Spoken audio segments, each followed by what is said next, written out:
Welcome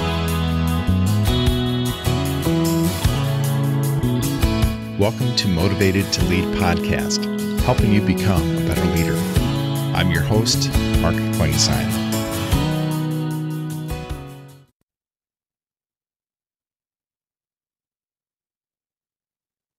Hi, everyone. Thanks again for joining us for our podcast. This week, Hi, everyone. Thanks again for joining us for our podcast. Each week, we interview leaders and they share lessons learned from their careers. Our goal is to help you become a better leader. This week, we're happy to have join us Leslie Jules. Leslie is the author of 3 management books. One of them is the Handbook for Church Management. He's a visiting professor of MBA programs in Haiti and the U.S. He currently serves as a regional director with Hope International. And they work with men and women and families to break the cycles of physical and spiritual poverty through discipleship, biblically based business training, saving services, and small loans. He currently lives in the United States after moving from Haiti, where he grew up. And he's got some great thoughts to share around leadership and his own personal story. Looking forward to today's conversation with Jules. Well, I guess for our audience, could you give us just a little bit of your background, a little bit of your career story? Yeah, I'm married with a son, and I started my career as a junior economist when I completed my bachelor degree in economics. And one of my responsibilities, was to work with an association of shoemakers. And my job was to help them market and sell their products. And, I could really see joy on their faces, especially when, when they were selling, when they were hitting targets. And that's what triggered me, to consider business development as something that I would want to do. And that actually prompted me to go and pursue an education, in entrepreneurship, a graduate education in entrepreneurship and business management. And since then, I've been working in small and medium enterprise development, sponsored by the government, by local and international organizations. And eventually, I started a management consulting firm, and later on, I created a bakery. The other thing is I enjoyed being a visiting professor in graduate programs, especially MBA programs in Haiti, in Belgium, and also the US. And for the past 8 years, I've been serving at Hope at different capacity as a country director and now as a regional director. And as you know, Hope is investing in the dreams of families in the world, underserved communities, as we proclaim and live the gospel. Well, I know we're going to talk a little bit more about your work at Hope International, and so you spent most of your growing up all in Haiti, I was born and raised in Haiti, and I went to school in Mauritius Island. I don't know if you know where that is. That's actually the Indian Ocean. Some schools in Europe and North America, they wanted to create a special MBA program in entrepreneurship. And because at that time, you have MBA in finance, MBA in marketing and human resource. And it looks like there was nothing on entrepreneurship. And they have decided that Mauritius would be the land where they would start the program. So it would be easier for them to fly professors, coming from all over the world and teaching while enjoying the beauty of Mauritius. That's back in 2000. And I remember at that time, they used to call Mauritius a piece of paradise. And so that's where I went to school. And then I was educated in Brussels, Belgium. So that was technically my academic journey so far. Okay. Well, if you were able to spend back time and talk to a 22-year-old Leslie, what advice would you give him knowing what you know now? Thank you, Mark. That's a good question. I think my advice would be to stay focused and try as best as possible to align education, career, and vocation. Because even I'm drawing for my career.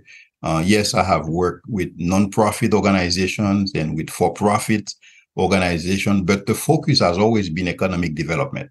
The focus was always business development. And that specialization really helped me going deeper into what I'm doing, refining the tools that I'm using, whether it's for my businesses or for other people's businesses. I mean, aligning education, career, and vocation.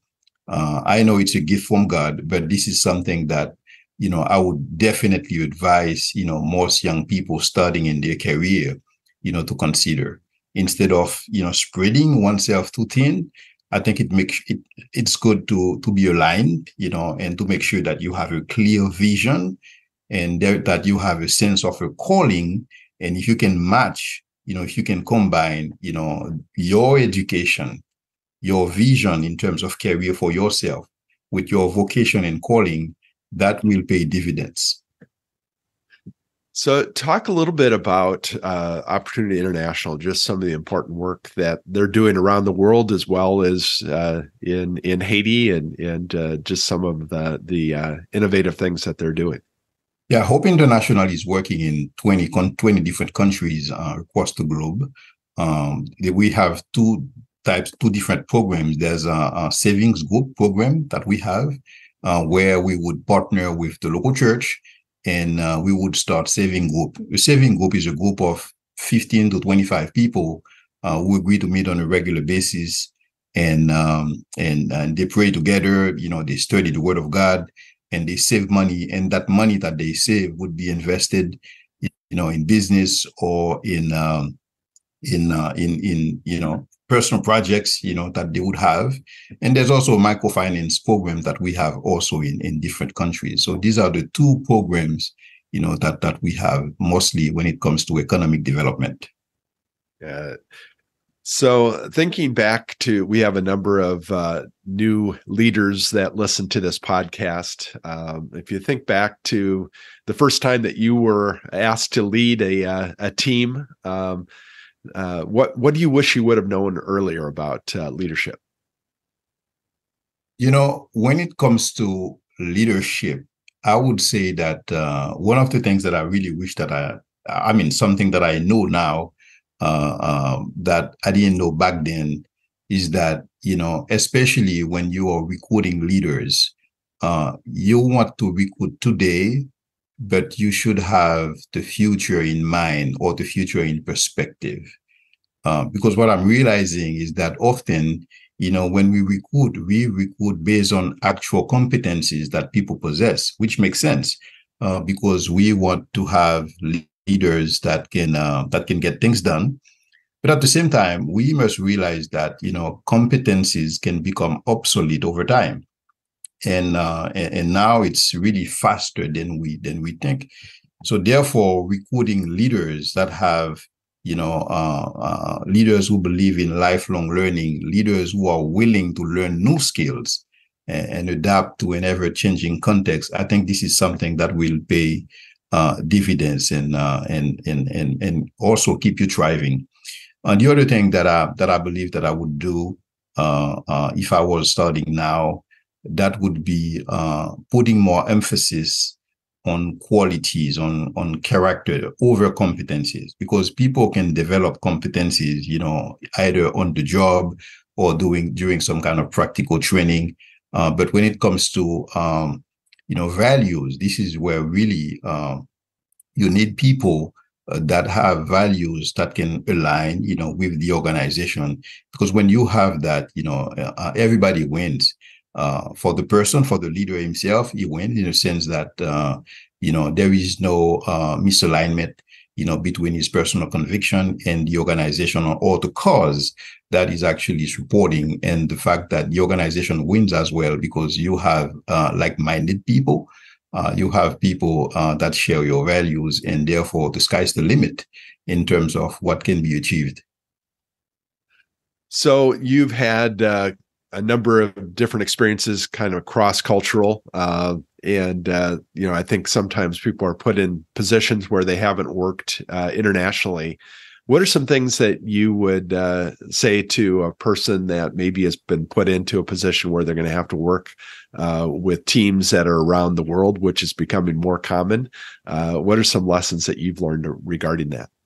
One of the things that I have learned is active listening. This is so important. I mean, in everything in life, you need to be proactive, when it comes to listening, seeking to understand.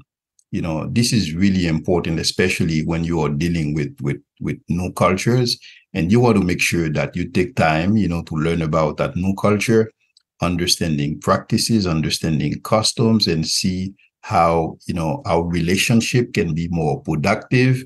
And I think it's really listening is really key, especially, for myself, who had the opportunity to work in different countries in Central America, Latin America, Europe, and Africa, and interacting with those different cultures. For me, it was, paying attention, being humble, being willing to learning new things, and not necessarily considering that my way is the best way, but also considering that no culture is better than the other. So it's really having that humble attitude where, you are willing to listen, you are willing to learn, and you are willing to adapt. That's the approach that I have used so far, and it has worked for me. Yeah, that's great. Great advice.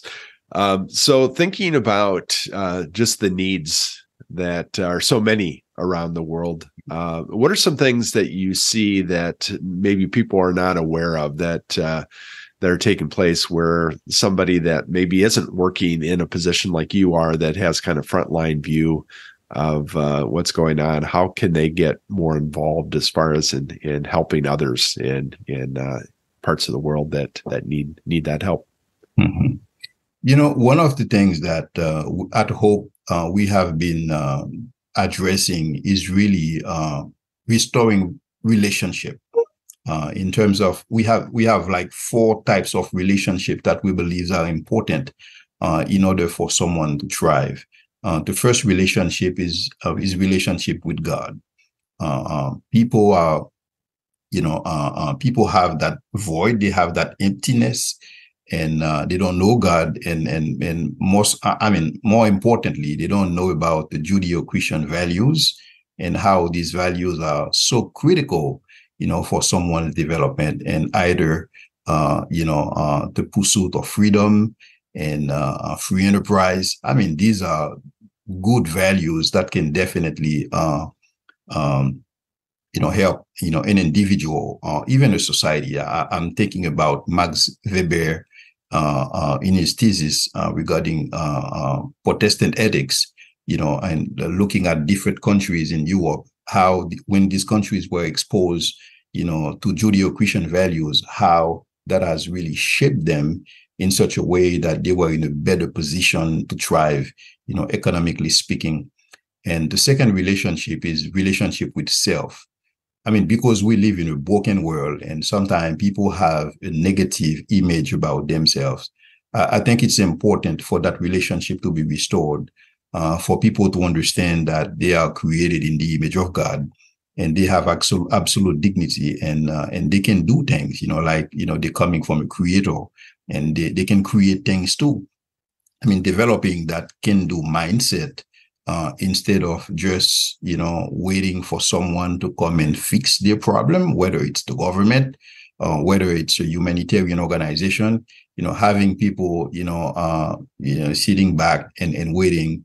This is an issue that needs to be addressed, and people need to understand that they have responsibility regarding what's happening, regarding outcomes of their lives. And in fact, for someone who grew up in an environment that was very animistic, by nature, where people are more prone to, waiting to see how time will change things, and not necessarily being proactive, not necessarily taking position, not necessarily leading.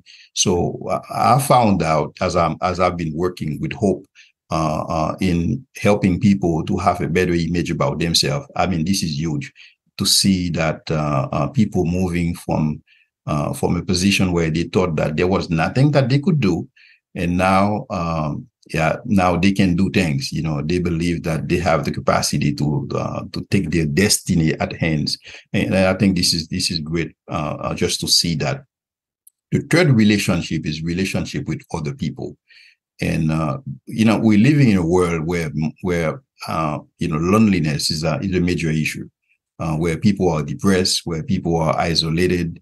They're not taking advantage of relationship. And yet we were created for relationship. We were created for community.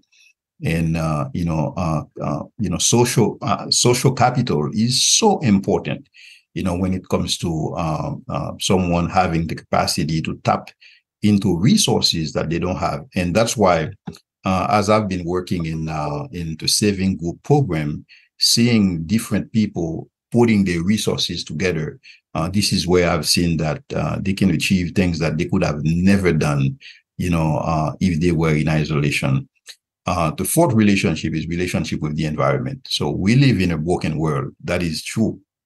But it doesn't mean that we do not have any responsibilities toward that environment. So we are called to change things, that can be changed, and we have that. We have that as a calling, regardless of we are believers or not. We need to act as steward of the creation, because we understand that the better the environment is, the better it is for us.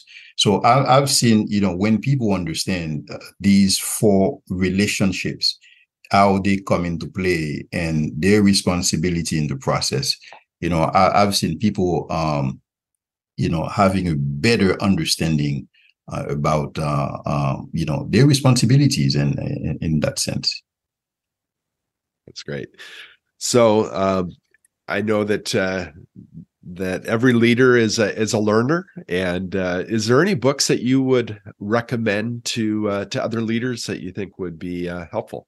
Yeah, I have two books that comes to mind. The first book is actually, these are old books, books that actually have shaped me. Number one is Discipling Nations, from Darrell Miller. That book was important for me because that was the first time that I came to understand that worldview is important. Because the worldview really determines, how we see the world around us and how do we interact with it. And it really determines what we believe that we can do, what we believe that we cannot do. It determines what we think is important, what we think is not important. So it was for me, it was like an epiphany, just to understand, the importance of worldview and how do we approach challenges. Especially we live in an environment where there are so many challenges, but how do we address them?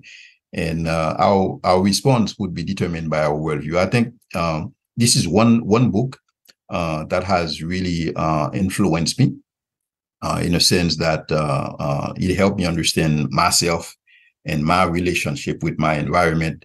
The second book is a leadership book from Max Dupree called Leadership Jazz. I think this is a book that has really influenced me in the sense that I really like the way that Max defines leadership, how he sees leadership as serving. And there is no better way to lead than to serve. And that's why I can understand that why Jesus is the greatest leader of all times, because he came to serve. And there is no leadership without having that servant attitude. So these two books really influenced me. Yeah, I'd forgotten about that. Leadership is Jazz. I read that a number of years ago, and some great thoughts in that book. Any favorite quotes that you like to refer to? I'm going back to Max Dupree, and I had the opportunity of visiting his company in Michigan. That was some 15 or 20 years ago, and that's actually the one of the things that got me interested in his book. It's a very small book, but lots of wisdom. And the quote from Leadership Jazz is, the first responsibility of a leader is to define reality. The last is to say thank you. In between, the leader is a servant. Personally, I love that. I love the fact that that's our job as leaders, to cast a vision. And it's our job to motivate people. But at the end, we need to recognize that they did it. We need to recognize that our job was basically to serve, and that's what we are called to do. The second quote that comes to mind is from another book, that I really like, from Jack Welch, a book called Winning. And I like one of the things that Jack said is change before you have to. I think this is something that really caught my attention. Like, change is inevitable, but you don't want to be surprised by change. You want to be the one that provoke change. You want to be the one who's proactive. So change before you have to, because at some point you're going to have to change, even, when in reality, most people are reluctant to change. Most people don't want change, but, you better be the one to initiate it, than to be the person enduring, the change at that point. So, these are the two quotes that come to mind. Yeah, I had a question going back to Max and his leadership at Herman Miller over the years, and it says you said that you had toured that facility. Anything that you took away from? He talks a lot about some of the principles as far as servant leader within the organization. Anything that you saw that made an impression on you as far as visiting? When I visited the company, one of the person giving me the tour, he was talking, saying that this is my company. At my company, that's what we do. That's how we do things. That's how we organize. That's how we relate to customers. That's how we relate to the board. I mean, as he was talking like that, I thought it was his company, but it turned out that it wasn't his. Right. Of course, it was Max. But the thing is, it was the sense of ownership that I saw there. I understand this is a profit sharing company, of course. But that sense of ownership, I was unfamiliar with that. And that was my takeaway, when I visited, Herman Miller, to see how employees are so attached to the company, and, they see themselves as owners. I think the sky's the limit, when you have employees that have that sense of ownership. Yeah, no, that's great. So outside of work, what do you like to do to recharge? As weird as it may sound, when I want to recharge, I walk. I like to take a walk. That's one of the things that really it helps me to unplug, but it also renews my energy, because as I'm walking, I'm thinking about different things, and and at the same time enjoying the environment. This is something that I like. Secondly, I like watching a good movie. I like classics. I'm a fan of Lord of the Rings, and also it's also a fan. I was talking with someone yesterday, and she told me that this is really surprising, because most people who loves Lord of the Rings, they don't like Star Wars. I said, I don't know. I love both. I love to watch classic. I love one of the movies that I really enjoyed. I never stop watching. It's The Count of Monte Cristo. So I like these things. And also I enjoy reading philosophy books, theology books, and especially apologetics books. This is a field that I'm quite interested in. Okay, great. Any parting advice you would give to a new leader? In my perspective, more than ever, the world needs leaders, but not any kind of leaders. Leaders who are developing other leaders. We need inspired leaders. Leaders who are striving to leave a legacy, and leaders who are doing their utmost, to hear these words: "Well done, good and faithful servant." Because in my perspective, at the end, it's all that matters, to hear these words, coming from our Father. Yeah, well, that's great. Well, I sure appreciate your insights and everything that you're doing at Hope International, and the important work that you're doing around the world. How would somebody learn more about your work and how they might be involved? Yep, easily they can go to the Hope website, www.hopeinternational.org. And we have quite an interactive website, different materials. They can learn about the countries, where we serve, and the leadership of the organization. And we have all our materials there, and they can be downloaded for free. And so it's everything's there on our website. You were recommended highly from Peter Greer, the CEO of Hope International, and I asked him for ideas for guests, and he spoke highly of you and appreciate all that you're doing, and wish you continued success in your work. Thank you so much. Thank you for listening to the Motivated to Lead podcast. Please subscribe on iTunes. You can also see a video version of this interview at motivatedtolead.com. This podcast is brought to you by SEMA Partners, helping you find your next great leader.